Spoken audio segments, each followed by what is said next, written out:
Hello and welcome to Crucible of Words for more dedicated legacy action.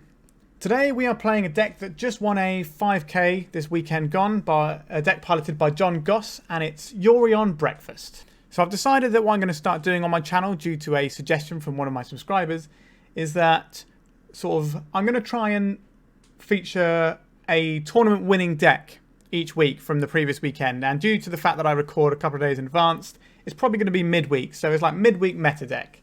So today we are playing this 5k winning deck list from John Goss.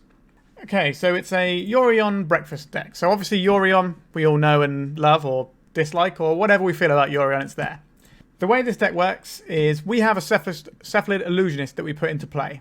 Once it's in play, we target it repeatedly with either Nomads en-Kor or Shuko until we mill our entire deck over. Then our Narcomoebas will jump out the graveyard, we'll cast Dread Return, targeting our Thass'a Oracle, and then we win the game. However, if that doesn't work, what we do is we also have this other plan going on, which involves Stoneforge Mystic, Recruiter of the Guard for a little bit of value to get more Stoneforge Mystics, or Snapcaster Mage to buy back some of our cantrips or removal spells. We've got Baleful Strix, which is really good at the moment for sort of gumming up the ground and the air, and it can kind of just really push through, get the initiative, do all sorts of things. Baleful Strix is very strong at the moment.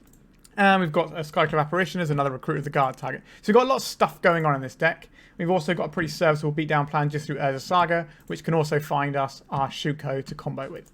So we are a combo deck sort of tucked into a sort of not really a full-on sort of D&T or Aether Vial deck, but we've got a lot of those elements. So we can play a relatively serviceable alternative strategy until we get to go off. But most of the time, I suspect we're going to be winning the game by comboing. That's more or less what the deck's doing. We've got a few little special lands in here in terms of Karakas tucked in there. But other than that, it's just making mana and our Urza Sagas. Sideboard-wise, obviously we've got a slot dedicated to Yorion. We've got a couple of Teferi Time Ravelers, so if we're trying to resolve the combo against the counterspell deck, putting a Teferi in play is going to be very good. I'm always surprised this is only in the sideboard, but obviously the person who built this deck has a much better idea of what they're doing than I do, because I'm not really familiar with Breakfast very much. I've played it once, I think, before. So we'll see how we can do. Plague Engineer, this is something you can tutor with Recruiter of the Guards. It's pretty good to have as a one-of. We've got some Hull Breachers. These can come in and mess with decks that try and draw a lot of cards. And once again, Toughness 2. Recruiter of the Guard. Search for a card with a creature card with Toughness 2 or less. So, sensible deck building. We've got Snapcaster Mage. There's another thing we can find if we need to go a little bit grindier. And then we've got some interaction spells here. So 3 Force of Negation to try and stifle other people's combo approaches. A couple of Spell Pierce, which can either protect our stuff or hit our opponent's things. Hydroblast, plenty of red cards going around at the moment, and we're going to have to play through Pyroblast at some point, so we're going to want this.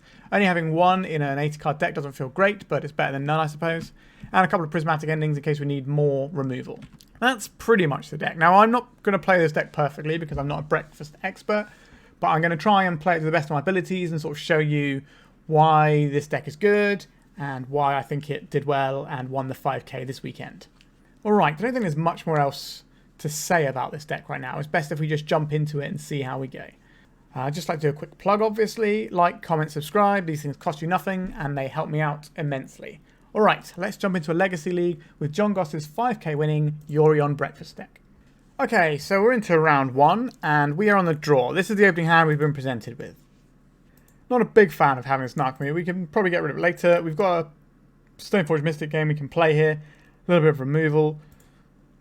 We're going to need a little bit of help, but I think we're probably supposed to keep this one because it's got Aether Vial into Stoneforge Mystic, which is a relatively good curve here. So, and we've got the Recruiter of the Guard, so we're only one thing away from being able to find our combo. Recruiter of the Guard can fetch both halves of our combo as well. Our opponent is a 60 card deck. No telling what they are just yet. Chrome Mox. Okay, so this could be anything from the Epic Storm to Initiative. We'll find out very soon, I imagine. Solitude. Okay, so it looks like Initiative. White Plume Adventure. Okay, so they've made the best turn 1 play available to them. This is going to be quite difficult for us to overcome, but our combo can race it if we can just find one of the other pieces. The Stoneforge Mystic can find the Shuko though, so we can Shuko Recruiter of the Guard. Okay, this is pretty good. I think we just throw out an Underground Sea here, and then Aether Vial up. So turn 2 we get Stoneforge Mystic, turn 3 we go for the Cephalid Illusionist.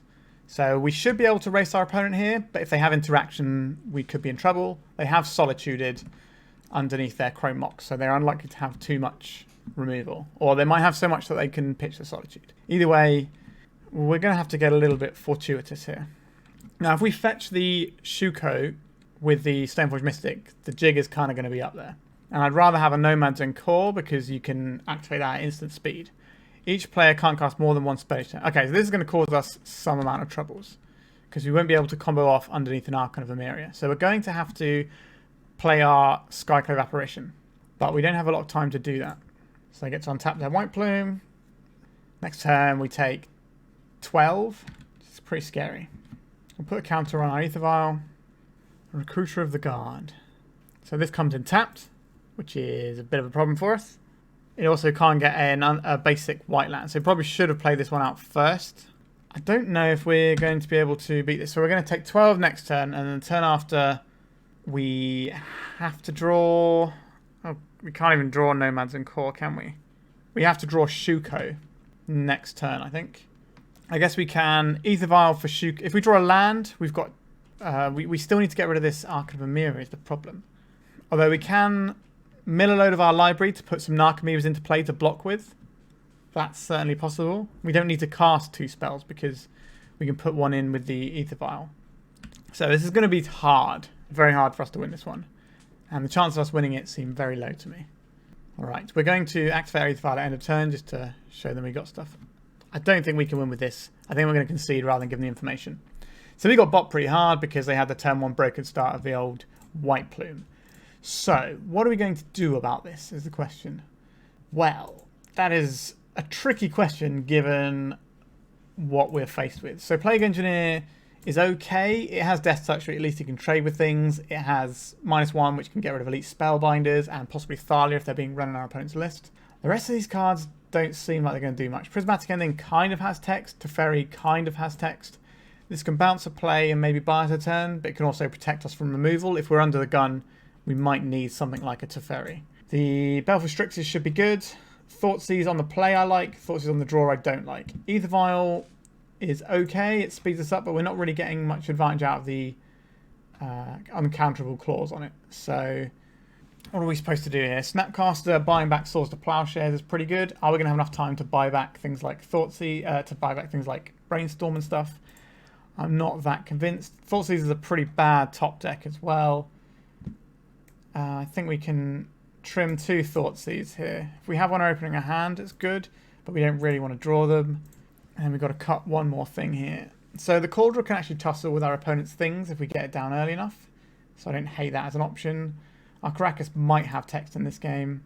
Maybe we're supposed to get rid of an Aether Vial. This might be too slow, weirdly.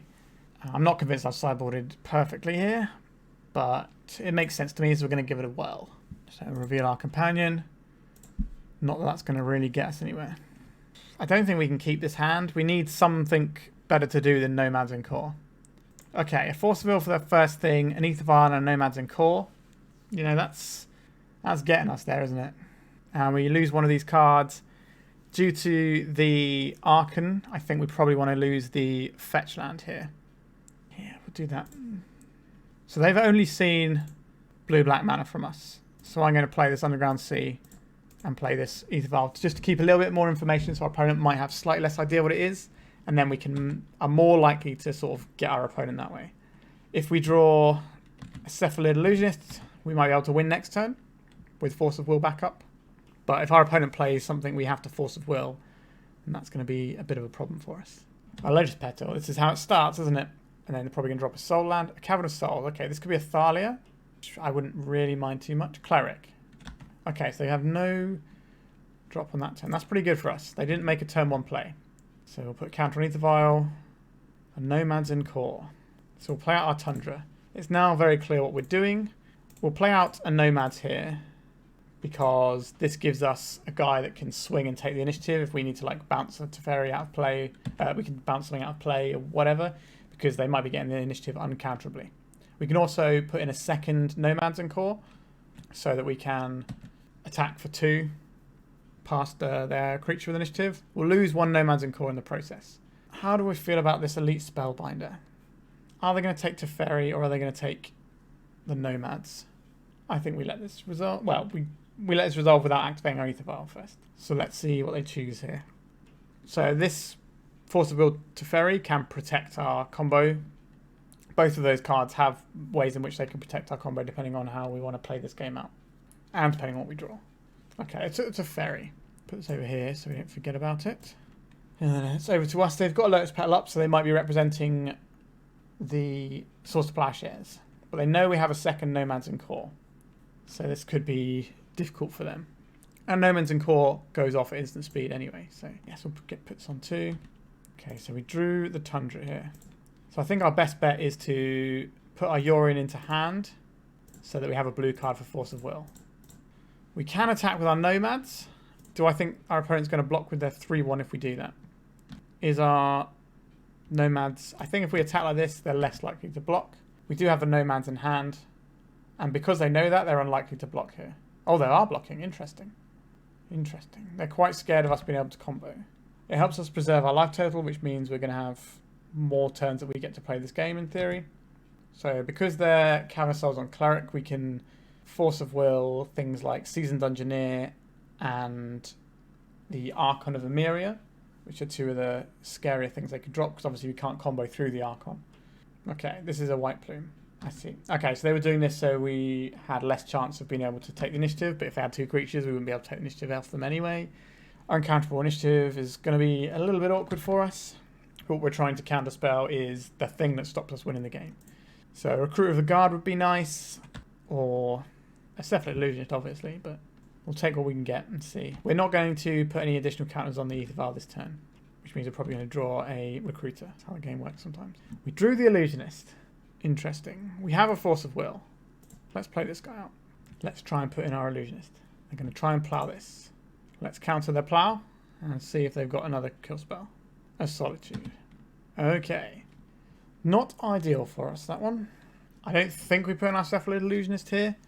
It does expose it to removal, but I guess it's always going to be exposed to removal, right? At this point in the game. This means that we can tick our Vial up to 3 and cast a Recruiter off of it, perhaps. And if we draw a Stoneforge, you can pay 2 and pay 1. Because if we draw a Recruiter, we won't be able to win the game next turn if we don't put a counter on Vial, because this will have 2 counters on and the thing we get will only have... I guess we can put in a Stoneforge, but I'd rather put in the Nomads en-Kor. I think that's better. Let's see what our opponent is up to here. A human creature spell. This feels like a Seasoned Dungeoneer. Yep. The 1-2 punch of White Plume Seasoned Dungeoneer. It's a strong one. So we take 5, and then we take another 5 from the White Plume attacking. Our opponent has left themselves relatively open. Touch of the Spirit Realm on top of their library. It's not the end of the world.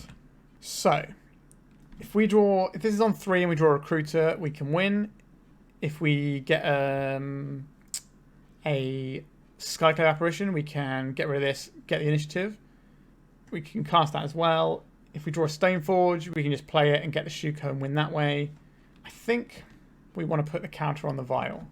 Okay, so we drew a land. So we're taking 6, 7, 8, 9 next turn. So our Cephalid Illusionist has to chump block. Do we win a game from that point? What do we have to draw to win this game? I'm not honestly sure with you. We don't have any like sweepers. No Supreme Verdicts or anything like that. It's another White Plume. Touch the Spirit Realm on our guy. What are they going to mill? It doesn't matter. We're just dead here, aren't we? Sure. So we got initiative pretty hard there. The regular breakfast deck, the 60 card build, is, from what I hear, supposed to be pretty good against initiative. Obviously, we've diluted our deck by playing an 80 card deck, which means we've got more game against some things, but I think we lose some of the reliability against decks like the initiative a little bit. We've got some good cards against the initiative in our deck, like Baleful Strix and stuff like that, but we're less likely to draw them because we're an 80 card deck. Our opponent did have the 2 removal spells on the turn we went off, but we kind of had to go for it because the thing the initiative does is apply massive amounts of pressure, so you can't sit there and wait. We didn't really draw any cantrips to sculpt our hand or help at all, so I think our opponent's draw was pretty mid to decent, whereas ours was the other way around. I think we could have had better draws and things like that. I think it's just the world of variance sometimes means that you're not always, even if your matchup is supposed to be good, it's not always going to be good enough sometimes. All right, let's go on to round 2. Alright, so we can play like an Urza Saga game. We've got a Force of Will. We've got a bit of removal. I think this is a keeper. Our opponent's 60-card deck. They are on the play. Right, so starting with the Chromox, is this going to be more initiative? Oh no, this looks more like a Storm deck. Cabal Ritual. And a second Chromox. Is this going to be the Mono Black Tony Scapone Storm deck? I believe so. So we're trying to counterspell a abrupt... Oh no, it's a Balustrade Spy deck. Okay. So this is Oops All Spells. Is our Force of Will good enough to win this game? Maybe. Okay, I was waiting for an Ad Nauseam. Was the card I was looking to counter there at first. So let's go and get a Flooded Strand. Next turn we'll play out the Urza Saga. Turn after we start making tokens. Hopefully that'll be enough. Our opponent needs... They can win... Okay, they can't win this turn. They might be able to win the next turn though. They need 4 mana. Play this out. We play our Aether Vial, which is probably not the most useful, but it does pump our creature's toughness and power by 1. So we might be able to clock slightly quicker. Okay, our opponent just kept the card in hand and passed the turn. Thoughtseize. That's a pretty useful one. Question is, do I have Thoughtseize here, or do I just try and get value out of my Saga to beat them down? I think we need to try and close the game. We can Thoughtseize next turn. So if we lose this turn, then... That's on me, but I think we need to actually put a win condition down, otherwise eventually our opponent can draw up and win the game. Okay, so it's a construct token, put a counter on our Aether Vial. Okay, our opponent is waiting. We shouldn't have main deck Force of Figures. So we'll create another token, and I guess we get a Shuko in case we get the chance to win the game soon. Let's go and get ourselves a Black Source. Could be an Underground Sea. Can Thoughtseize our opponent. Probably should have been a Scrubland thinking about it. Alright, let's Thoughtseize our opponent, see what they got. Wild Counter, Elvish Spirit Guide. So none of these really make much difference for us in terms of what they do. Elvish Spirit Guide is probably the best of these ones. What was that revealed? Let's equip it onto this guy. Attack for 5. So next time we attack for 9. Okay, they've just conceded there. Because we had the threats down. So if we'd have Thoughtseize that turn, it wouldn't have done anything, and we would have slowed our clock down by like 2 turns, which gives our opponent 2 more draw steps. So in the long run, it makes sense, but you have to fade the draw step. The thing you can't do against combo decks is just sit there, just trying to snipe their bits. You have to put either a big hammer that they can't win through, or close the game with damage. Right, let's go to sideboarding. I would like as many counter spells as possible. So like these, have some spell pierces. Hull Breacher doesn't do anything here. The Teferi kind of has text. The Plague Engineer can sometimes, if you name Jellyfish, is it? Illusion. If you name Illusion, then it can kill the things. And if they don't have Bridge from Belows, then you can get them that way. Snapcaster Mage here will remove stuff. That seems all good. This isn't going to be a Skyclave Apparition game. Thoughtseize and stuff are good. Aether Vial's probably a bit slow, truth be told, here. And they're not blue. We don't want to remove any blue cards. If we get rid of those. Still looking at removing 4 cards here. It's quite a lot. Obviously, Source Plowshare is not great here. That takes us to 80. That looks okay. We've got enough bodies to get in the way of their little guys. I think we don't need to keep removal in. Now, the one way we can kind of get punished for that is if they play a Xantid Swarm. That can cause us issues. So maybe we're supposed to keep... I guess we can keep some Prismatic Endings in. And that gives us ways of blowing up some of their permanents. Okay, so this is a turn 3 kill, which isn't good enough against this deck. So I think we need to mulligan to something. This is the Force of Negation. I think we can keep this one. We're probably getting rid of a Teferi here. No, it's the Narcomoeba isn't what we're talking about. Let's get rid of this Narcomoeba.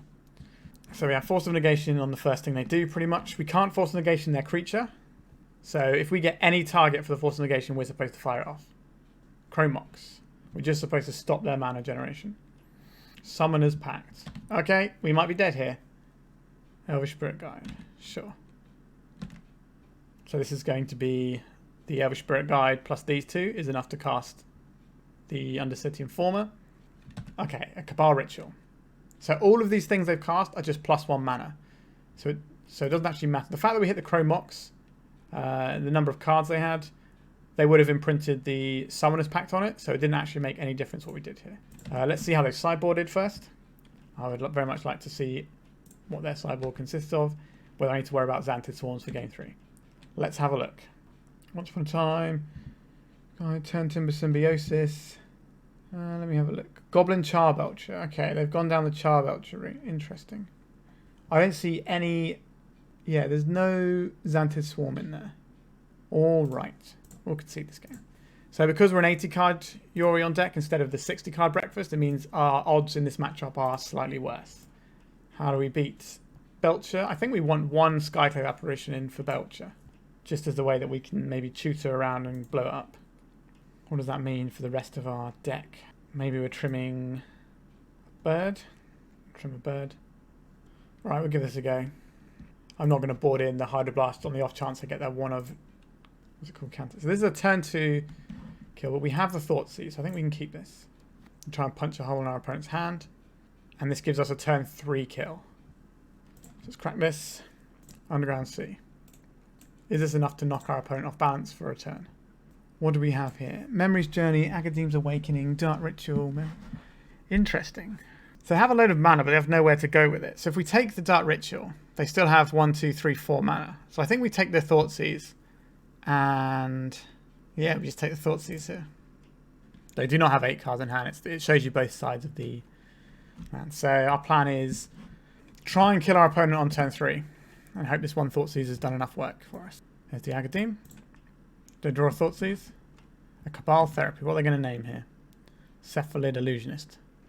Or Force of Will. Are they defensive or offensive? They name Force of Will. Okay, that's good for us. And we know what they drew as well. Okay, so playing out this. I thought they might be trying to put their Elvish Spirit Guide into play to flash back. So, what do we do here? We have to name our Cephalid Illusion. We have to play our Cephalid Illusionist so they can't name it. Because we have 2 parts of the other combo that we can both play on the next turn. So we're looking at a Tundra into Cephalid Illusionist. So next turn we play out the Stoneforge Mystic or the Nomads en-Kor, depending on which one they try and Cabal Therapy away. And that should be enough to win us the game. So there's a Turn Timber. Tapped. Okay, that means we're probably not dead this turn. They really didn't try and play out the Elvish Brick. Did not see they're dead. Okay, so they're going for this Memory's Journey. So this is target player shuffles up to 3 cards from their graveyard into their library. Alrighty. So Nomads en-Kor kind of gets around that to an extent. So let's mill ourselves for 3. Let's pop our graveyard out as well. Mill ourselves for 3. Mill ourselves for 3. This takes longer in a Yorion deck as well. So we have this Cabal Therapy that we can fire off soon to get rid of the Memory's Journey. We need to find an Archimever though. We have 2 more creatures, so we'll just fire this off now.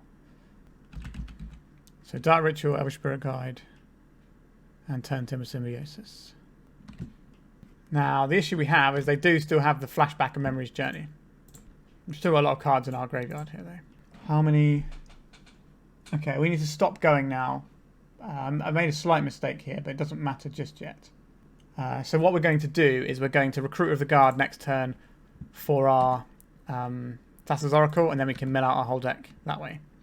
If they fire off a... Because we can't target it with the Dread Return while they have the Memory's Journey.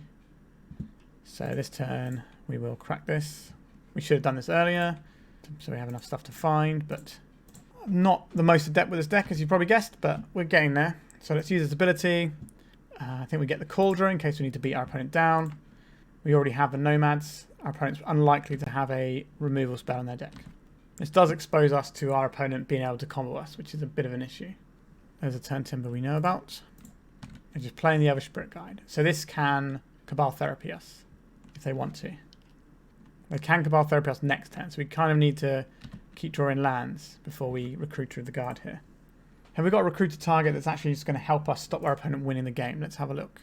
Snapcaster Mage is a pretty good target here. I think what we're supposed to do is just put in our Kaldra here and attack with it. So the Nomads en-Kor can attack because I can redirect the damage to Kaldra. Oh, I don't know how to turn off the... How do I turn off the auto yields here? Clear auto targets. There we go. So let's target on this guy. Target on this guy. Just for good measure, let's target one more time. So this will get dealt the damage instead. Sure. Okay. We worked that one out. So we need to draw a land next turn to win the game. But we have quite a lot of damage coming in, so there is that.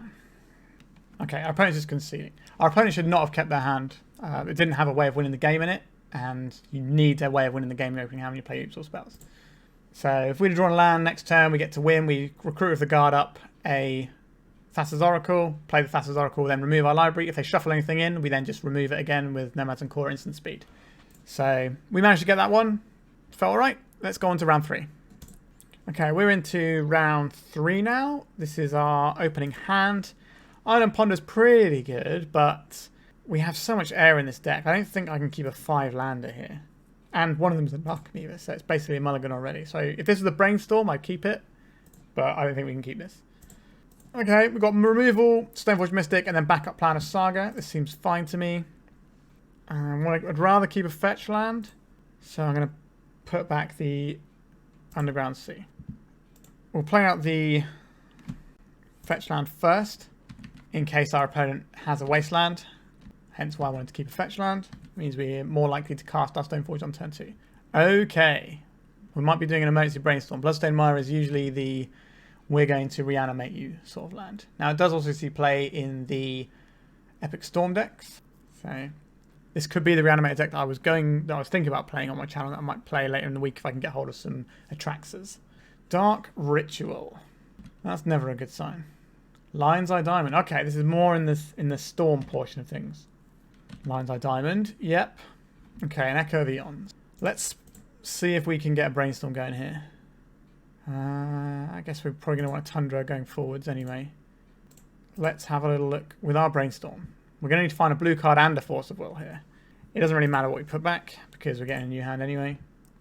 Okay, well it has put us into our combo and some disruptions. If we get another turn, I'm relatively okay. But getting another turn might be the difficult part of this equation.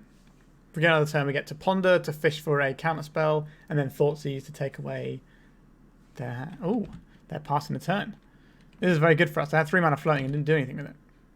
I think we'll keep the fetch lands for now. Are we supposed to Ponder first or Thoughtseize first? I think... So Ponder gives us more cards to know what we're looking for. Thoughtseize gives us... to give us more cards to know what we can do to our opponent's hand. Thoughtseize gives us more information about our opponent's hand to see what we need.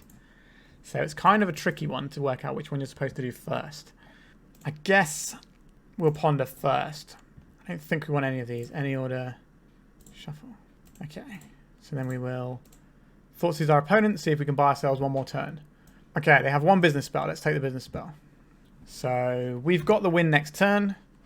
And our opponent's going to be very unlikely to have interaction against us, given what deck they're playing. All right. Do we just get to do our thing here? We do. We'll crack this. Going to get ourselves a Tundra. Cast the Illusionist here. I don't think it matters which order we cast them in this matchup. Pop our graveyard out. So our opponent's probably going to let us do this so they can see our whole deck. So we're just going to keep milling this one. Okay, our opponent conceded before we finished milling ourselves out. I think they've seen enough of our deck to know roughly what we were doing in terms of what our inclusions are. They've seen our Recruit of the Guards, for example, Aether Vials, all these sorts of things, and the Thoughtseizes and the Snapcaster. Maybe they just didn't want to sit and watch us do it anyway. All right, sideboarding. We would like to counter our opponent's spells. So Spell Pierces would be nice, please. Force of Negations would be nice. Hull Breach is going to be good against their Echo of Eons. Snapcaster Mage can buy these back. Hydroblast can hit the Burning Wishes. Plague Engineer can name Goblin if they go down that route. We do not need these Swords to Plowshares. We do not need Aether Vials. We'd just rather have business in our deck. So that gives us 2 more cuts to fit these things in. It's probably Baleful Strix. I like to have the one Skyclave Apparition in case we need to go and grab some sort of removal. I'm not sure what that might be. Maybe if they're going to have a Urza Saga, for example, could be in their deck. Sort of picking up in Storm decks a bit, so I'd rather have this. Also can remove a Leyline if our opponent is on Leyline. I think this will do. Let's submit. We could board in things like Plow in case our opponent plays their things out and passes the turn, but there's only so much room we have.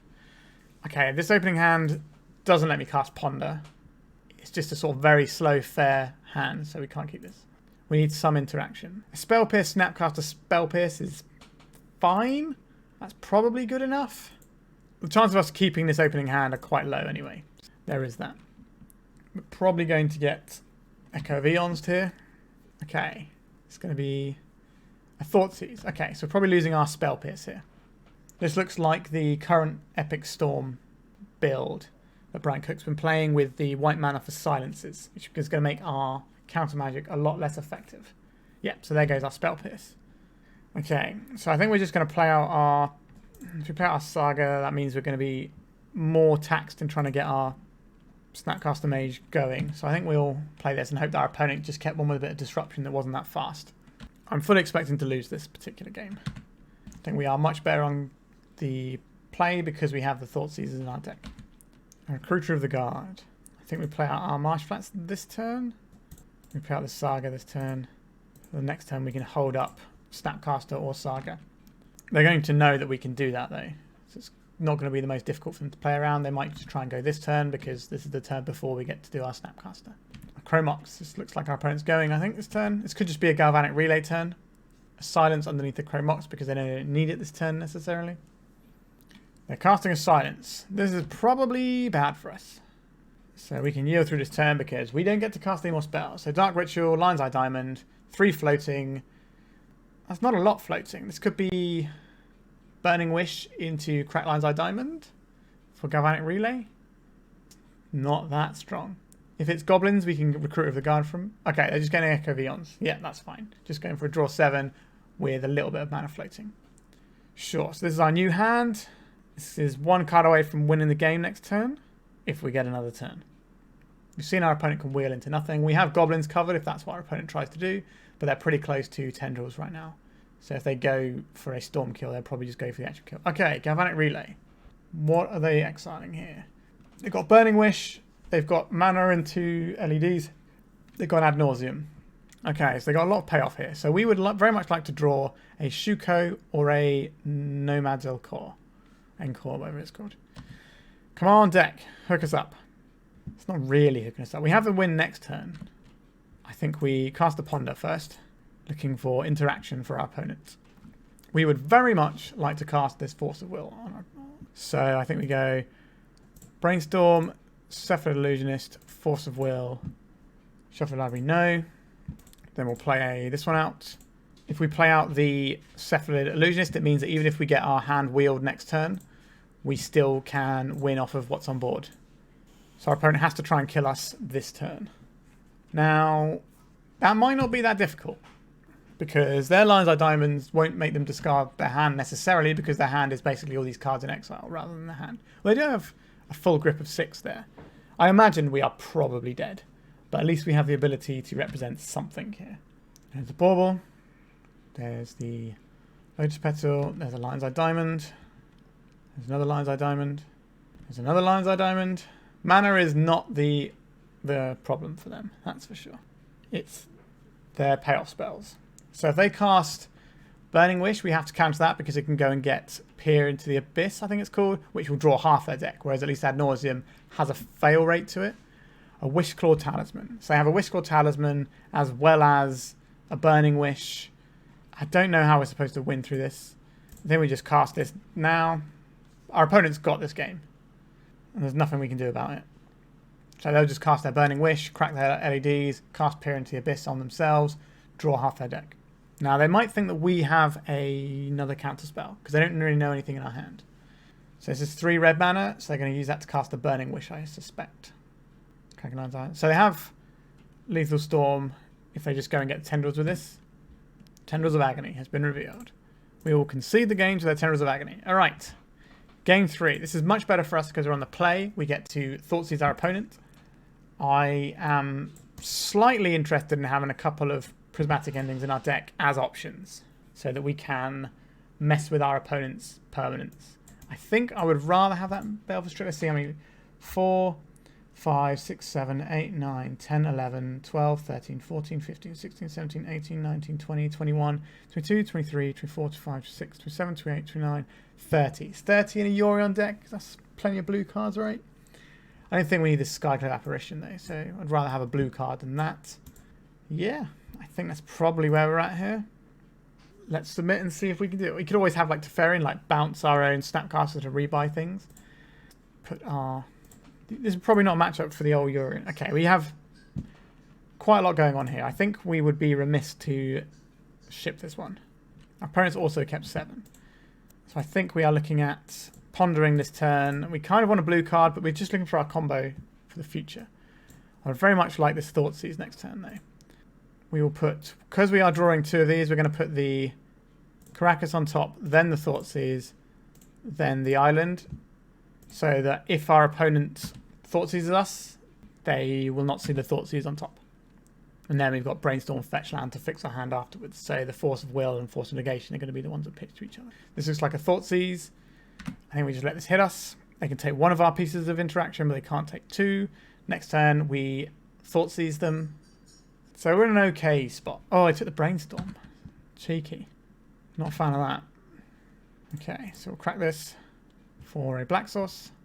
We will Thoughtseize our opponent. They don't have the ability to cast anything like a Veil of Summer right now. Let's see what you're working with, opponent. Burning Wish, Lion's Eye Diamond, Rite of Flame, Galvanic Relay. So if we take the... What have they got in play now? They got a land, so they can... If I take the Dark Ritual, they can Galvanic Relay for 2. If I take the Rite of Flame, they can Galvanic Relay for 3. We take the Burning... I think we just take the Burning Wish here.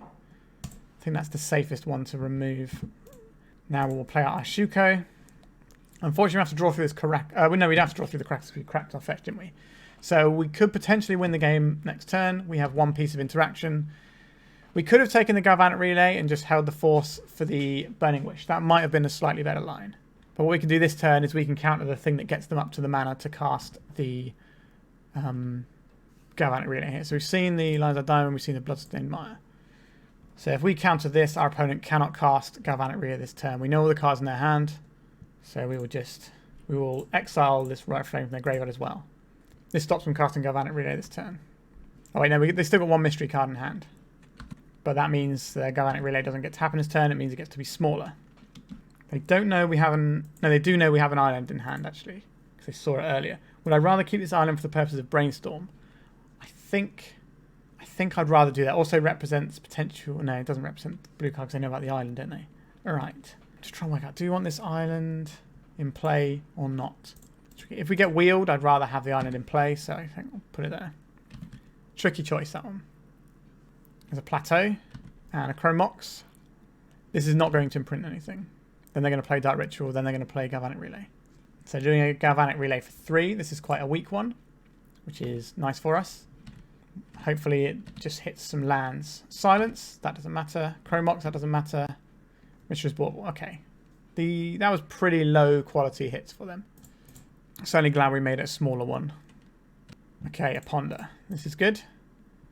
Do we get to win the game this turn? No, we get to win the game next turn. No, it's not quite next turn, is it? We get a land, then we get the Recruiter, then we get... That's quite a few turns we have to actually go through. Just working if this is good enough. I think we have to put it in any order because I don't... So if we get a land into play this turn, next turn we cast Recruiter of the Guard. And then we still need to go another turn. We can definitely get punished if we don't take... I think we can do better than killing in 3 turns. And our opponent is probably going to be able to kill us before then. 3 turns. We are an 80 card deck is all I'm thinking here. I think we... Alright, we will keep these. Our opponent doesn't have a lot of juice going on right now, so we can kind of play the Urza Saga game or this Recruiter game. We can Recruiter and make the thing on the same turn anyway, so hopefully I won't regret that. We should have, if we put the land down next, we could have had the hard cast Force of Will actually. Maybe that would have been a better play. A silence from our opponent, sure. They're just playing these cards so they're in their graveyard for shuffling in again later. So near the top card of our library is a Recruiter of the Guard. Yeah, I think if we'd have put the second land, that would have been smarter than what we've done here. So if we cast a Recruiter now, there's not a land on top of our library, so we hold this for next turn. So if we're going to hold it for next turn anyway, we should have had the land so we can at least cast the Force of Will. That's an error on our part. We can float the mana off the Saga next turn. So our opponent has to not kill us this turn. Baubbling us is a good sign. Let's just make a token now. Opponent's got no cards in hand. Okay. Happy about this. Let's add a colourless mana. We have no targets to find here. Let's crack this. Go and get ourselves a Tundra. Cast this. Go and get ourselves a Cephalid Illusionist. Okay, so they've seen what's going on. So yeah, we punted a little bit by putting these the other way around. We could have had the Force of Will for the turn where we have to just sit there and wait. That would have been a smarter play. My reps with this deck, as I said, I've played 60 card breakfast once, so you're not going to get perfect games, but sometimes when I make mistakes, they're going to be good learning experiences for us. So there is that. Also, we could have put the Yorion into our hand as well. The turn before, the turn we played the Urza Saga, we could have put the Yorion in his hand to have a blue card to Force of Will. So, yeah, that's another little slip up on my part. We didn't get punished for it, but that's definitely a misplay that we had there. We had the 3 mana up, so we could have had a much safer game here. There's 2 different ways I could have made it, which we played this Force of Will, and I failed them both, but it's a learning experience. I've played Yorion once before, I think, in all my time playing Magic. I'm not really a Yorion guy. I sometimes forget about it, but there you go. It's an important learning lesson for us there. And we got the win, so let's go on to round 4. Okay, we got some fetch that. We got some cards we can't cast, and we have an Aether Vial. I think this is a pretty safe mulligan. This gives us a Force of Will to play around with, and some cantrips, so I think we can keep this. The question is, are we willing to pitch our Brainstorm if we have to? Like, the Nakamu is obviously the worst card here, so we'll put that away. Hopefully we won't have to use our Brainstorm on a Force of Will on turn 1. But at least it's there as an option. Okay, good. We didn't have to do that. Okay, so I think we cracked this for... I think it's supposed to be a Scrubland this time around. We can't represent a daze this way, but it means that our mana is better going forward. Let's see what our opponent is working with. Minor misstep. Alright, our opponent has a new card. Interesting. There's no new cards in this particular build that I'm playing today. We'll play some decks that have some new cards in next couple of days, I hope. Alright, what are we working with on this turn? Do we like to play a Baleful Strix? I think I would like to play a Baleful Strix. This feels like this game is not necessarily going to be a quick one. So I could play the Urza Saga and try and rush the combo, but I think I'd rather get something on board and try and develop our hand that way. So now we've got Snapcaster, so we can clear the way next turn to try and resolve a combo. So we can play Urza Saga and then Snapcaster, Flashback Thoughtseize. That seems like a pretty good way to start our next turn. That sets us up better for what we need to play around than if our Force of Will is going to be enough to protect our combo in 2 turns' time. We could always wait a turn and do it a turn before we're going to combo. That way we have the most amount of information about our opponent's hand. What we do is going to depend on what our opponent does, though. If I don't know what our opponent is doing, I'm more inclined just to take a peek so I have a little idea what's going on. So far, we are not needing this Brainstorm, so being able to pitch it is not a bad place to be. Our opponent could be on Doomsday, on the Esper Doomsday. A Baleful Strix, sure, that's fine. I think we're going to play out our Urza Saga, and then we're going to cast a Snapcaster Mage with a Thoughtseize in our graveyard. Let's see what our opponent is working with. Okay, so they're sort of like a weird... Okay, I need to read what this guy does. Whenever one or more creatures you control deal combat damage to a player, return one of them to their owner's hand. If you do, you may activate Lord's abilities twice rather than once. Okay. Up to 1 target creature can't attack or block until your next turn. Draw a card or create a 2/2 Death Touch guy that does stuff. This does quite a lot of stuff. It's a 4 mana card though. I think I'm more inclined to take the Force of Will, and then we can just kill our opponent in 2 turns with our own Force of Will for anything that's scary. Now, the Kaito is going to give them the ability to keep drawing cards. Is that something I care about? Is the question. I just need to stop one thing from happening. Although, actually, no. If they attack with the Baleful Strix, up to 1 target creature can't attack or block this turn until your next turn. Okay, so they're damping down the... So we always make this trade if we get offered it. Alright, so that's not too bad. I don't think that's worth Force of Willing when we have the win so close. Wowzers trousers. Okay, our opponent's got 3 cards in hand. We know 2 of them, and we have a Force of Will. And our opponent's tapped out. I think we just win the game. This breakfast deck is pretty good. It doesn't matter which one we play out. I don't think so. I think we just play our guys. We don't need to brainstorm at all here. We just have the Force of Will going on.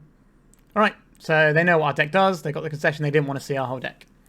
Alright, so our opponent's on like a Esper value Kaito type thing, I guess, if you want to call it that. So these Hull Breachers against the blue deck's probably going to be pretty good. The Plague Engineer, definitely going to have some text. Against the blue deck, we're definitely going to want these Teferis.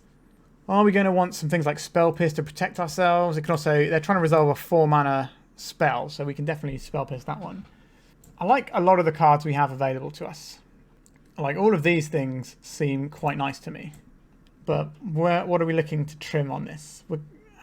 Like, the Aether Vials are going to be good because they're a counterspell deck. Our Crew of the Guards, obviously we can't cut those. Our Snapcaster Mages and things. I'm not really sure how we're supposed to sideboard in this matchup at all, to be honest. All of our cards seem good, which isn't a bad place to be, but we do need to trim down. They're probably going to be attacking our graveyard, aren't they? So maybe we don't actually want the Snapcasters. I know they are good value, but if they're attacking our graveyard, we're probably going to want these elsewhere. And if they're attacking our graveyard, do we need more than Teferi to stop graveyard shenanigans? I don't know. Do I want to be 2-for-1-ing myself with a Force of Negation? It doesn't protect our combo, so probably not. The Plague Engineer is fine here, but I'm not super happy with it. But having it to tutor for when we need it is going to be useful. Can't get rid of any cantrips. Being able to poke holes in our opponent's hand to make sure we can combo off seems essential. We need our own Baleful Strix. Force of Will protects our combo on our turn. This is why I like it. Oh, yikes. This is really tough to work out what to sideboard here. If you've got any ideas, let me know in the comments, but it doesn't help me now, does it? Tough. Real tough. Are we supposed to like get rid of Force of Wills? But that's going to be what we shove through our Teferi or Wicked. So maybe we can't afford the Plague Engineer. I'm still looking at cutting 4 cards. We're cutting cantrips? That seems ridiculous to me. Is it Thoughtseize? No, I like being able to Thoughtseize our opponent. Yikes, this is so tough. So tough. Maybe the Stoneforge plan is less good. It does find our combo. Oh, yikes, I'm panicking now. We're just going to board out some Ponders and regret our decision later. Our opponent might have things like Narsets, which obviously make our Ponders worse. I don't know, maybe that's a horrible play.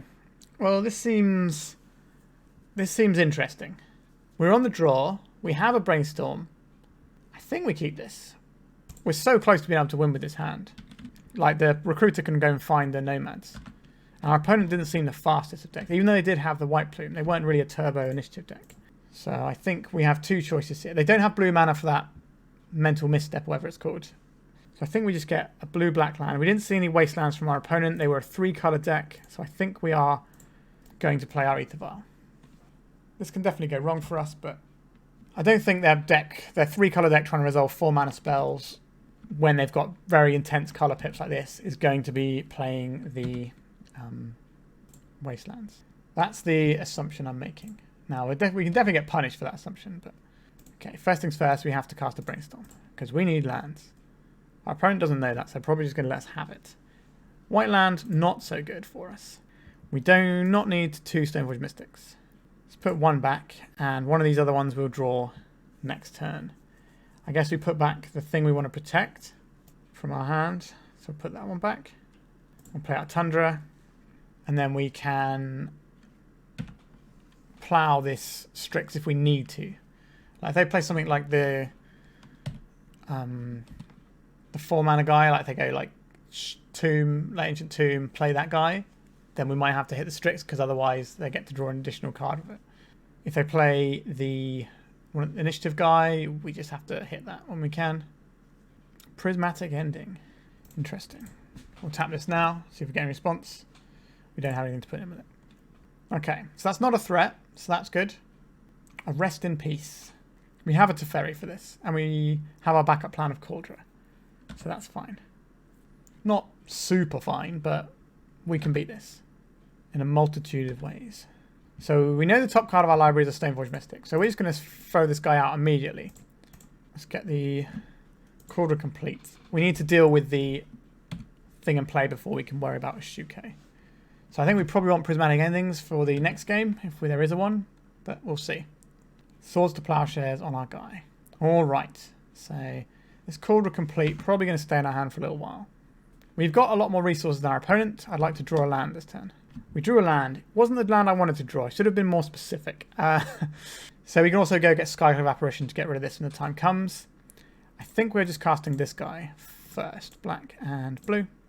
See if we can draw a black land for the Thoughtseize. They might counter this because we haven't played a land yet, but I suspect it should just be allowed through unless they have a red source in their deck and can Pyroblast it. Okay, so we did draw the black source here. Haven't seen Stifles out of our opponent yet, so I don't think they have them in here. What do we want here? Scrubland, one of each that way. I think that's probably fine. Let's shred our opponent's resources. Okay, let's have a Batter Skull I'd rather not deal with right now. So let's get rid of that. Leave our opponent a bit far behind in terms of clocking us. A Brainstorm's pretty good way to get out of somebody Thoughtseizing your best threatway.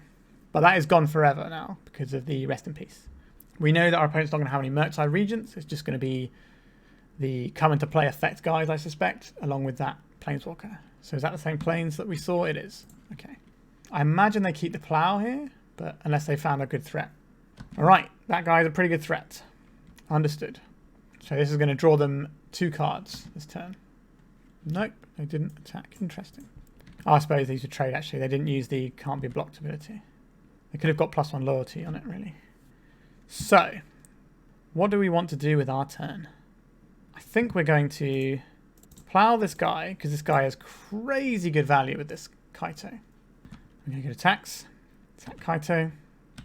Then we will Thoughtseize our opponent.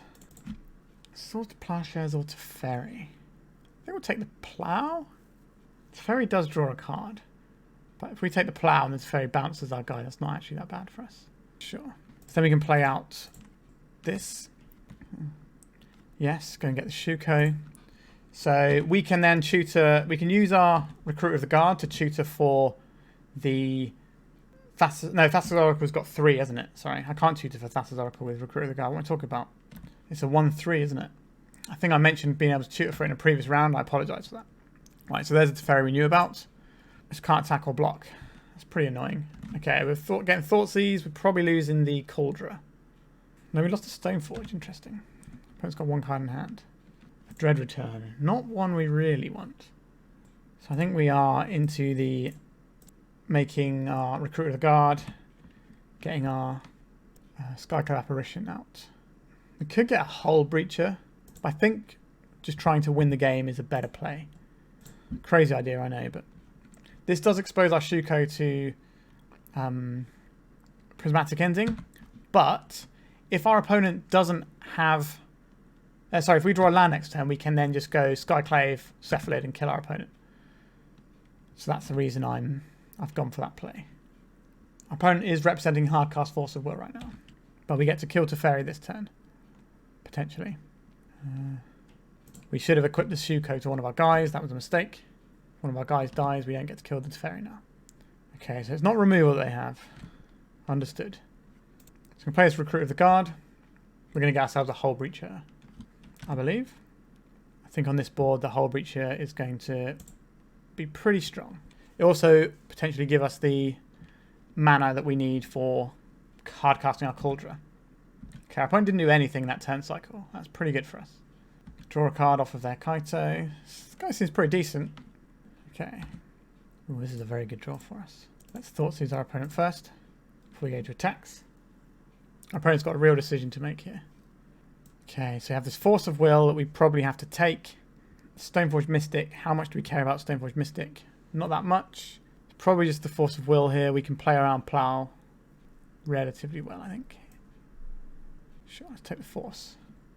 So this is going to get a Source of Plowshares out of our opponent to save their Kaito, I would imagine. No? Okay. So now we know the coast is clear to play our Skyclave Apparition. Rather than our Hull Breacher, we can play this guy out. We can get rid of their Rest in Peace permanently. Even if they get rid of our guy, the Rest in Peace stays removed. Might as well equip our Shuko to something. I keep forgetting to do that. Keep forgetting that it does things other than win you the game. Feel like we've worked through a lot of our opponent's resources now. They've got a removal spell they have to keep back for the Cephalid Illusionist here. Okay, so there's the Stoneforge that we knew about. What do they have to get with it? The Batter Skull's already gone. It could just be a Kaldra. It is the Kaldra. Okay. So they're representing Swords to Plowshares right now. Understood. How many of these creatures do you want to attack with is the question. Opponent's on 18. They're not blocking this turn. They attack with all of our guys. Sure. We should have attacked with this Recruiter of the Guard. That was a mistake. Or was it? Because now we get to cast Dread Return on our guy. Haha. And this can get us our Nomads en-Kor. And then next turn, we can play our Nomads en-Kor out. And they need to have 2 removal spells. Because they can kill the Nomads en-Kor, we can still Shuko our way to victory. Sure, so here comes a Kaldra. That can hit us for 5, that doesn't bother me. The opponent's got 4 cards in hand. We need to work out what they are. This is a 3-turn clock, so that's pretty good for us. Now, if we crack the Marsh Flats, that changes. But we don't necessarily have to crack the Marsh Flats. Is this going to be the Teferi? Another Stoneforge Mystic. Okay. Chose not to use Stoneforge Mystic's ability. So our opponent's got 3 cards in hand. Teferi, Source of Plowshares, and one other thing, which I guess is probably going to be Force of Will. Which is probably going to get pointed at our Cephalid Illusionist. We do get the chance to see what our opponent's working with here. So we tap this for blue. We might be able to draw a Thoughtseize and get to mess with our opponent a little bit. A Karakas. Does that do anything here? Not really, but it is an untapped white source, which isn't nothing. So are we in trying to soak up damage this turn? How do we get around our opponent's potential removal? Like, if they have a Force of Will, they have a Force of Will, right? Let's play this guy out. This guy good enough to get Force of Will. It shouldn't because you have a Shuko in play. But our opponent could make a mistake. If they get Force of Will this, actually, then they can Source to Plowshares the Cephalid Illusionist. That's probably their plan. Unless they just want to aim both things at the Cephalid Illusionist, which is probably correct. But we'll see. We're giving them a chance to make an error here. Okay. So they Force of Will this, holding up the plow for the Illusionist. Interesting. So, what is our plan to get around this? So we play out the Karakas. We can flip a Hull Breacher into play. We can soak up some damage here. We're not winning this race. Let's equip this to our Baleful Strix. Go to attacks. 1, 2, 3, 4, 5, 6. So if we draw a land next time, we can play our own Kaldra Compleat. That's not the end of the world. Or they can equip their Kaldra Compleat to a Stoneforge Mystic. So let's attack with this guy. We'll make one of our Recruiter of the Guards big enough to trade with a Stoneforge. And we'll pass. We have this Hull Breacher as well. Our opponent might have forgotten about.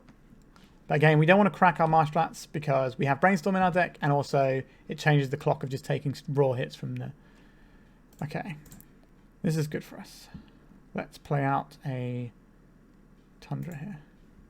Our opponent might panic and Source of Plowshares this guy, which would be an error.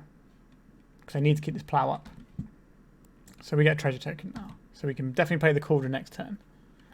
So I think we block with... If we block with 2, we take 3 and go to 2. I think that's probably fine. So they don't get exiled because they died to damage. Okay, so now we can cast our own Kaldra. Cabal Therapy. Okay, this wins us the game. Excellent. Get rid of the plow from our opponent's hand.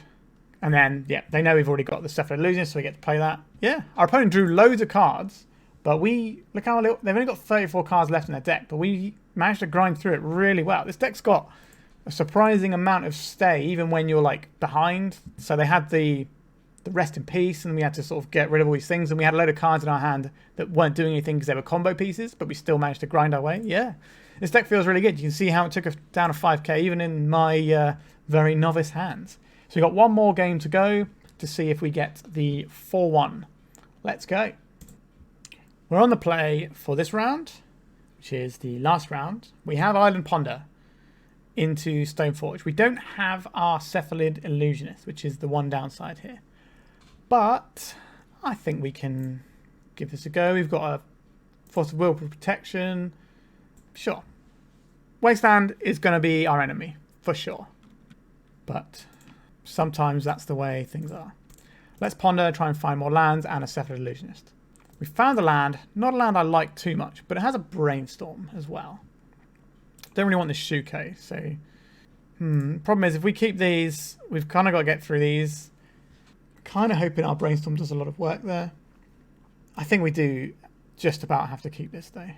So put this on top, and then the Scrubland. And we'll draw the Scrubland. And next turn we can Brainstorm. So the choice is either having the Brainstorm or the Scrubland here. I would rather pitch the Snapcaster to the Force of Will, and Brainstorm is just going to be a better card, so I'd rather protect that on top of our library. That's my reasoning. So next turn we can play the Stoneforge Mystic to shuffle away the Shuko, if we need to, and just go and get a Kaldra, and that will draw some of our opponent's resources, which won't be used later on to stop our combo. Yavimaya. Okay, this could be some sort of lands build, like Naya lands maybe. Could be a Turbo Depth strategy that's going on turn 2 here. There's options. Okay, we're going to play out this Saga, I think. Don't really like the disappearing lands in this spot too much, but I think this means if they remove our Stoneforge, we at least have something to do next turn. Just go and get our Kaldra Compleat.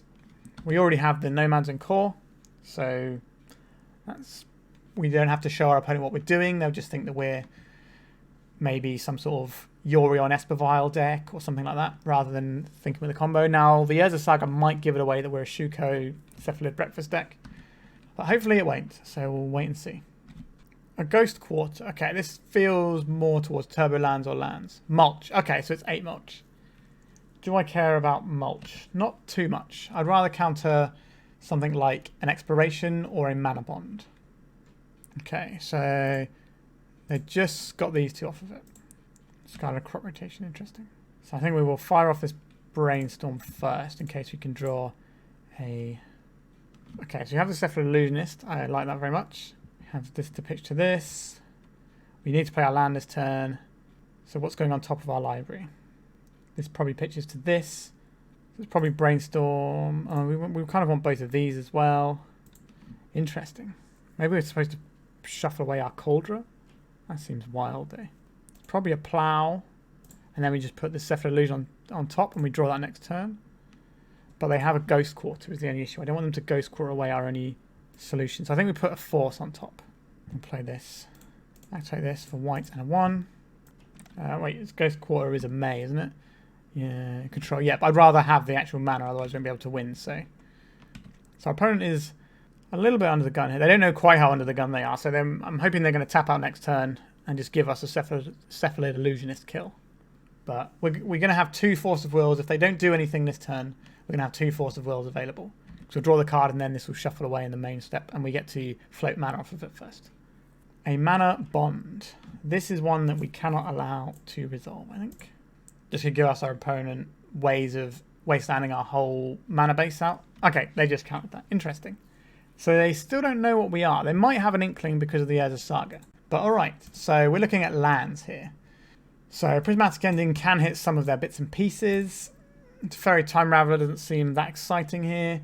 They don't draw extra cards. Hull Breacher just isn't going to do anything. They put cards into their hand. Hydroblast probably doesn't have a lot of text here. Spell Pierce is going to be okay on the play, probably not so much on the draw. Like if they have a turn 1 Mana Bond or something, then that's not going to feel great for us. Snapcaster might be alright here. Do we want the Teferi? It bounces the Marit Lage token that we can force our opponent to make on a certain turn. So these are things I'm considering. This blocks. Aether Vial is a weird one. So Aether Vial allows us to... Actually, the Thoughtseize is probably going to go on the draw, right? So part of my problem with Aether Vial is it's good to play around their wastelands, but we don't really need the... it doesn't really do anything. We're not getting through any counters. It's just kind of wasteland insurance, which, you know, is fine, but that's not necessarily what I'd like to do. We want these Force of Negations for Life from the Loam, actually, don't we? So let's have a little think. Maybe our Snapcasters aren't that exciting. I don't think we can really board out any more blue cards. So maybe board out 1 Vial. Not ideal, but we're going to go with it.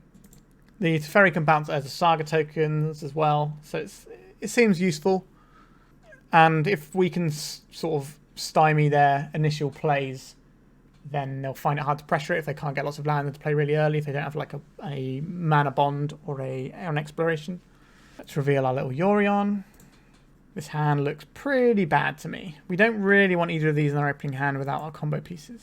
So I think we just mulligan this, try and find something a bit better. Is this better? I think this is just about keepable. Get rid of an Aether Vial. Say done.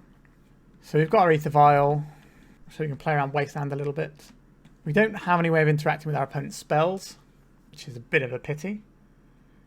They don't seem to have any spells they want to put out. That's good for us. A Narcomoeba. Not one I really wanted to see. So we have a choice here of what we do with this land. We kind of need white mana for what we're doing here. So we can't really afford to get this island, which does expose us to wasteland quite badly. Or we can get this and hope that the vial does enough on its own. Maybe that's the play. Not a massive fan of that, but I guess we could have played the Tundra and hoped the Aether Vial could play around the wasteland. I don't know, it feels like we're kind of playing around wasteland in two different ways here. And maybe we should have just picked one. Like the Aether Vial does it on its own. I don't know. We'll see how things transpire in the next few turns. I would like to cast this to Ferry at some point. Alright, there's a wasteland. Don't feel so bad now. And a mulch. Let's think about this for a second. Let our opponent think we have a counterspell. And then resolve. What did they reveal? Drop of Honey. Maze of Ith, Ghost Quarter. Okay, these aren't too scary. Drop of Honey in their deck is interesting. I guess we did sort of represent. So Drop of Honey doesn't affect the Kaldra Germ because the Kaldra Germ is indestructible and this Drop of Honey is a destroy. Okay, so they've been off the Dark Depths. Let's put a counter on our Aether Vial. And then we have a Ponder. I would very much like to cast this Ponder right now. These are no good. I think we have to go any order and shuffle. A Plow. Not really what I wanted. So this Urza Saga is getting wastelanded. But we can put Nomads en-Kor into play in our opponent's end step. And then maybe just draw the Cephalid Illusionist and win. It's pretty reasonable. Now they might have Endurance in their hand. A Ghost Quarter. Oh, please don't hit our island. That's pretty much GG's. Choke. Okay. So our Aether Vial plays around that as well. Let's see if this works. Come on, deck. Be good to me. Not that good to me. Okay, I see. I wonder if I tap this, our opponent will just think we have it. And concede. Doesn't look like it. Okay, let's put our Stoneforge in now. Let's get a Shuko. Let's play Shuko. Let's come in for our mediocre beatdown. This Force of Will was a little bit late for us. But our opponent's probably kept this hand on the back of Choke. So that's something. So maybe their hand is a little bit... I guess they had Mulch as well. So there's the Maze of Ith we know about. Oh, the Ghost Quarter's gone as well, isn't it? Sure, so we don't get to tutor. Not that we had any tutor targets. That's why we've got the Shuko. We weren't expecting to tutor from it. We just wanted to get the immediate damage there. So they got Maze of Ith. So it's going to be a slow one. Put this on. I don't think we up this. If we draw a Recruiter, then we can up it next turn. Ponder. Would love to cast you, but can't. Let's go to attacks. Why can't you equip this instant speed? I'm only going to get 1 point of damage in here. If they realise... Well, I guess it doesn't matter about the Ghost Quarter, right? Because our land's not untapping anyway. Okay. Can we draw Cephalid Illusionist before our opponent draws some action? Life from the Loam would be pretty bad for us. We've got Force of Will, so we can counter something. So if they go for some sort of crop rotation line, if they have like a Thespian Stage in play and they try and crop rotate, we can at least catch that. But other than that, we are just trying to draw our little lad. Come on, Squiddly Diddly. Okay, so I'm now dealing 0 damage a turn. Cool. An Underground Sea. So we get 1 spin on our Underground Sea, if we want it. I'll cast a Ponder off of that. That's worth it. Karakas and Prismatic Ending. Do these do anything? No. Thassa's Oracle. Huh. Okay. Okay. Alright. We need to recover a bit of time on our clock here. So we're just going to attack with our creatures and force our opponent to Maze of Ith. I'd like our opponent to have less time on their clock than us, in case this game goes longer. So our opponent only has access to 2 mana right now. But that is enough to cast Mulch, and the one that's like Mulch, but it's called something else. Winding Way, I think.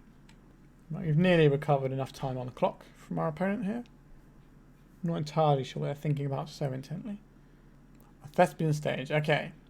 So they don't have enough mana to activate it with the Dark Depths. They need 1 more mana for this. They're going to give us a crop rotate target. Seiju on our Aether Vial. So we can't counter this. We can choose to put in a Thassa's Oracle, but that doesn't feel great.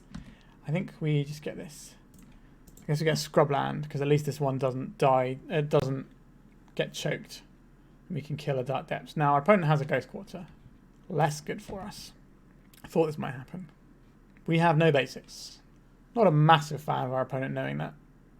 Okay, this is going to be a long and grinding one by the looks of it, and we're probably going to lose it. So we need to deploy 3 lands, maybe cast a Teferi on the choke, bounce that counter on the way down, sort of unlock all of our mana. We can sort of play the game a bit then. Winding Way, is this worth Force of Willing? I think so. Like, our opponent clearly doesn't have much in the way of lands going on right now. They haven't really done very much this game. Bajuka Bog. Yeah, that's fine. Like, this can put Life from the Loam and Life from the Loam. The Winding Way can put Life from the Loam in the graveyard, and we can't really stop Life from the Loam doing stuff. Okay, so we have a Polluted Delta. That's something. There's also one they can't wasteland, so that's nice too. We've ground our opponent's clock down a little bit. Let's see what our opponent's got for us. So we can deal with 1 Merit Lage token. A wasteland. Okay. They can wasteland our Polluted Delta to force action on it if they want to. A Stoneforge Mystic that we're not going to cast. Okay. Our opponent's tapping mana in the turn. A Crop Rotation, sure. What is this going to be for? A Yavimaya. Okay. This means Crop Rotation can give them a Merit Lage now, so if they've got another Crop Rotation. We're incentivized to source splashes when they don't have mana up in case they can Crop Rotate for a Sujiri Step. Mulch. We let that one go through. We don't really have a choice. That's what it finds them. A Temple Garden. Okay, so that's the reason Temple Garden's in their deck is because they play Field of the Dead. There's a Horizon Canopy. Wonder what else they have white mana for in their deck. Crop Rotation, sure. This is the second Crop Rotation, right? 1, 2. For a forest. Interesting. On the fetch land, it's a good draw. Let's go to attacks. We just attack with the Stoneforge now. I guess we can attack with both and then ping the damage off with the Nomads en-Kor, but I don't want to get caught by like an Endurance or something and lose our Nomads potentially. Because we need our Nomads. If we draw Cephalid Illusionist, we can win the game. So our opponent's on drawing cards with their lands right now, so they're in desperate search of something. Exploration. Okay, this is definitely going to speed up what they can deploy. Wooded Foothills. Another Maze of Ith. I get it, my creatures aren't attacking. Stoneforge Mystic, I'm not attacking, sure. This is not the most exciting bit of content, I'm afraid, right now. We're just sort of passing backwards and forth, trying to find our bits to make our decks hum. But because we can just draw a card and win the game, it's very much in our remit to try and keep playing this game. So we can start going to discard soon, which can maybe do some interesting things. Mana Bond. So our opponent can dump their whole hand if they want to, but they've already been able to play multiple lands in a turn. So Karakas. This is a pretty good one if we need to bounce a guy. I don't think we play it this turn though. We could Teferi the Choke, but the thing is we need our blue card for the Force of Negation, so I think we are just going to go to discard here. Sure, a Crop Rotation. For a Tabernacle. That's a little bit mean, but not wholly unexpected. We already have the Shuko, so we don't actually need to keep these guys alive, necessarily. Sure, so they get all these cards in their hand. Sure, so they're getting some Field of the Dead triggers now. This is where it starts to get a bit game-endery for us. So we're not going to pay for our guys because we have the Shuko already. We want to be able to draw a Ponder or a Brainstorm and be able to use it and do our combo in the same turn. A Ponder. Okay, this is worth cracking one of these for. Because if we find the thing, we get to win the game this turn. So Underground Sea is probably the one I care about getting wastelanded least. So let's cast this Ponder. Flooded Strand is a replacement land, but I think it has to be any order and shuffle. Another Force of Negation. Does it change anything? No, I think we just pass the turn. Discard our Stoneforge Mystic. It's not a blue card, so get out of here. So our opponent has to pay for their Field of the Dead, but obviously they've got a whole bunch of lands. We can't really F6 here. We kind of need to hold up this Force of Negation. Okay, now we've seen that they've played the card from their hand, we can F6. So our opponent's going to kill us relatively quickly here. But again, we have draws that just win us the game, so we should probably stay in the game until that happens. They've also got a lot of triggers they're putting on the stack, which is pretty annoying for them. Swords to Plowshares. Nope, we need to keep the Karakas in our hand so that we can deploy it and crack our fetch land. So we have 2 mana that's not wastelandable. Have to discard one of these. It's probably going to be a plow here. As soon as they play their land, we can F6 for the turn. Yep. So we die on the next turn. We might be able to buy a turn with Swords to Plowshares. A Brainstorm. Alright. This won't do it for us, will it, actually? No, we're just dead here. We'll concede and go to the next game. Okay, so on the play, Spell Pierce gets better because if we can Spell Pierce the first things our opponents do, then they don't get to do an awful lot. So I don't mind those. Thoughtseize is obviously better on the play too. Not necessary sure if we want them. Aether Vial seems pretty good with all the mana denial they're going, so I think I definitely want the fourth one of those. I think we kind of need these Teferis as well. These block for a turn against Marit Lage if they're just going that route. I don't think that maybe that's just the Kaldra is just bad here, right? And we're just dropping some of these things. That does slow our combo down, but Recruiter is pretty good at finding stuff. Alright, we'll go for this. Combo decks traditionally pretty good against lands as a general rule, not with this hand. Let's try again. We've got an Aether Vial, we've got Shuko, but we've got these two Narcomoebas that look awful in our hand. I think we can keep this, right? Get rid of the Dread Return. And the Teferi, because Nomads en-Kor plus Recruit of the Guard is the combo. So we'll play this out and pass the turn. We do have to worry about Choke. And Wastelands. And a whole bunch of stuff. Yavimaya. An Exploration. Okay, so we're probably going to Prismatic Ending this. I think what we need is draw steps. Oh, wow. Have they got another... That's weird. I don't know why you do that unless that's your only green source. Okay, there's the Mana Bond. How bad is it? Let's find out. Let's find out together. Pretty bad, truth be told. And Urza's Saga. So this Urza's Saga will get the Wasteland. I'd rather that happens than our Karakas getting Wastelanded. So we're going to play this out. Bait the Wasteland. Sure. So we have a choice. We can either keep our Flooded Strand uncracked or have a chance to just win the game next turn. Because we've got two answers to Marit Lage, I think I'm going to keep my... Well, obviously one of those answers is sorcery speed in terms of Prismatic Ending. Okay, a Wasteland. Okay. Very nice. Right, our opponent still doesn't have anything going on though. A Scrubland. I guess we'd rather this get Wastelanded than our Karakas.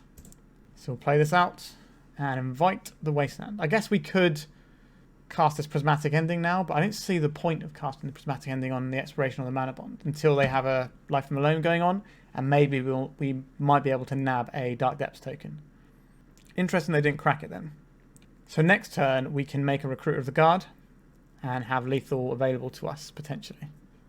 Okay, we're going to float white off of this, give our opponent the impression that we have a what's it called? Source to Plowshares. Opponent's got one mana available, which might be enough to cast a Crop Rotation. So we will play out our Karakas. We will not use it. We will keep it up. Maze of Ith, sure. A Brainstorm. This is certainly good enough. I think we're going to get a Tundra here. We have a lot of white spells in hand. Maybe we should have got an island, but I think this Tundra is probably best. Skyclave Apparition. Like, none of these spells are really that good, are they? We're kind of Brainstorm locked too. So I guess we're putting the Apparition and then a Recruiter of the Guard on top. And then unfortunately we have to draw through these. A Mulch. This is a pretty good one. I think this is worth Force of Willing. And we're going to pitch our black spell that we can't cast. Because again, this can find a Life from Alone and speed things up. It can also just give them enough lands that they can actually start winning the game. And I don't really want them to win the game. Funny old one, this. So we know one card down, so we can wait for more information, which I don't mind. They have a Maze of Ith, but I think we will play this Nomads out now. And then next turn we can Brainstorm after clearing both those cards, so we get to see a card deeper than if we'd cast it this turn. There's no point attacking our opponent really with the Maze of Ith in play. They've got a lot of triggers and stuff they've got to keep resolving, so I could try and be cheeky and win the game that way, but it's not really my jam. So if we get blue land and Cephalid, we get to win. Okay, so we have a second Karakas, which I certainly like. We want to keep both of our blue cards, so we'll probably put in Apparition and Recruiter on top. And next turn we can cast a Recruiter if we want to. They could cast a Endurance this turn and swallow our Nomads. I don't want that to happen. So now we can deal with a Life from Alone. 1, 2, 3, 4, 5, 6. Okay, things start getting a bit dicey soon. Recruiter of the Guard. Our opponent's been sandbagging these cards for a while, so I do think they have a Crop Rotation. But if I get the Recruit of the Guard this turn, I can rely on my Force of Will. I think this is... We need to try and win the game. So I'm going to go for this. Hope the Force of Will can protect us from Merit Lage for a turn. And if they don't use it to make a Merit Lage now, then that's pretty good for us. Okay, they're just removing a counter from it. For a minute I thought they had a Thespian stage that I've somehow missed. Sure, they're just doing the old-fashioned way, removing 2 counters. Okay, so we have the win next turn with Force of Will backup. Our opponent's got 3 cards in hand. Please use your Mana Bond trigger. Crop Rotation. This is going to get them the Tabernacle. I think we have to Force of Will this. We could have Force of Negation to save ourselves a point of damage, actually. Let's throw out the lad. The Squiddly Diddly. So we'd like to hit a Cabal Therapy first. Because Cabal Therapy gives us the Recruit of the Guard to pitch and take away the card in their hand, hopefully before the Thassa's Oracle gets milled. Otherwise, this gets difficult. We've seen Surgical Extraction from them already, so I don't think we can just sit around and wait. I think we have to go for it here and try and find this Cabal Therapy. Now, they might not have anything, but okay. So now the Dread returns in there. They can just beat us if they have a Surgical Extraction here. But I don't think we can win this game without comboing, considering what their deck does. So there's the Cabal Therapy. Let's cast it. Flashback. There's no Thassa's Oracle just yet in here. Let's hit them with this. Let's see if they have a response. We've seen the Surgical Extractions. That's what we're going to name. Force of Vigor and Exploration. Okay, so we have it. We have the win here. Because neither of those cards interact with our combo. We just have to execute it. And we've got plenty of time to do that.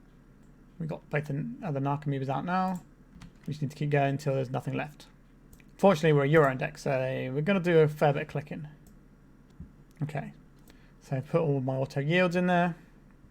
6. This puts us down to 3 cards. This puts us down to 0 cards. And there's that Dread Return. Cast it flashback, targeting Thassa's Oracle. Sacking 1, 2, 3. Awesome, we got the 4-1. So that was pretty effective. Let's have a little chat about the deck. So obviously my play was pretty novice level in terms of this deck. But as you can see, the raw power is really strong here. We have good white spells and good blue spells. But we also have, you know, Thoughtseize, which is very important to punch a hole through sometimes. The options Recruit of the Guard gives you are really impressive. The ability to get a Snapcaster Mage if you need a Thoughtseize or another Plow or something is good. The Skyclave Apparition was really handy. It took out the Rest in Peace for us and won us a game that way. So that was nice. Obviously, it confined both halves of your combo in terms of your Cephalid Illusionist and your Nomads en-Kor. We did make a mistake earlier on thinking that we could Recruit of the Guard for a Thassa's Oracle, but Thassa's Oracle is a 1-3. So it's got too big a booty for the Recruit of the Guard. I made a mistake in my commentary about that. It didn't actually come up, so that was nice. And I was actually playing towards it, which is kind of awkward, but our opponent did concede before then. Also, the fact that we have some sideboard cards that we can go and get with it also seemed rather nice. This deck won a 5k. I don't think it's particularly difficult to see why. Having a combo with Force of Will Protection is very powerful. If you watch my video the other day with the 8-cast Painter deck, again, that's a combo deck that draws a load of cards, has a pretty solid other thing that it's doing, and it has Force of Wills to protect its combo. It's just very strong and feels like a good way to approach the game right now. Anything else to say about it? The sideboard, like the one of Hydroblast, feels a little bit odd. You know, it's a good card. It makes sense it's being in there. Would it be better as another Force of Negation, perhaps? Maybe. I think some of the numbers could be tweaked depending on your metagame. Obviously, the person who played this, John Goss, won a 5k with it. He's obviously played the deck quite a lot and tuned it, and it works for him. I think a deck like Breakfast has a little bit of wiggle room, especially Yorion Breakfast, has a little bit of wiggle room for cards that match your own play style a bit, especially in the sideboard. I don't think it's necessarily... It's a bit like Aether Vial in some ways, where you've got a few slots you can tinker with. So, like the 2 Snapcasters here would be like an example of where I think you could tweak in the main deck, perhaps. And in the sideboard, there's a few cards that you could pick and choose from. So, I've seen Yorion Breakfast builds with main deck Teferis. I think that's quite strong as well. It's just a nice card that can get rid of any permanent. But again, we have the Skyclave Apparition to do that. So we have that main deck, which is quite nice. I think as long as you have either of those, then you're fine. But you have to have some way of removing a permanent from play for a turn. if there's like a main deck ley line or something like that, or Pithing Needle, stopping your Shuko or your Nomads en-Kor, just having a way of being able to say no to that once it's already in play is very powerful. We also had a really nice play this league that I enjoyed. Probably my favourite play from the league was Dread returning my Recruiter of the Guard to go and get something after I attacked with it. That felt great. I wasn't expecting our opponent to block, and I baited them into it, so that was pretty good. So yeah, pretty happy with how I played the deck. Now, I know I made some mistakes playing it. There was one game where I could have got the Force of Will online straight away instead of waiting a bunch of turns for it because of the Yorion, as well as also stacking my Brainstorm slightly differently, or Ponder I think it was. So there's definitely some edges to be smoothed on my play here, but if you're looking for a powerful deck to play in Legacy right now, I would say Cephalid Breakfast is definitely one of the ones you should be looking at, especially since it's probably not going to get hit by any of the bans that we're expecting in the near future because of Delver and Initiative. I think this is just a really strong deck that you can learn the sort of interactions with and get some extra percentage points, as well as it just being a solid deck. Alright, I hope you enjoyed this one and my midweek metagame deck that I'm probably going to make a regular thing. So I'm going to be doing probably every Wednesday. I'm going to try at least every Wednesday to do a deck that has done really well in the weekend before. So for me, I'm recording this like Sunday night, so the results have just sort of popped up really. But as long as they keep popping up in time, then I can do these leagues showing you the decks that are winning tournaments, and I hope you enjoy that. Alright, thank you very much for watching. If you're still here, like, comment and subscribe. These things are really useful to me, especially subscribers. I'm trying to hit 1,000, so if you can help me out, that would be wonderful. Alright, thank you very much for watching, and goodbye.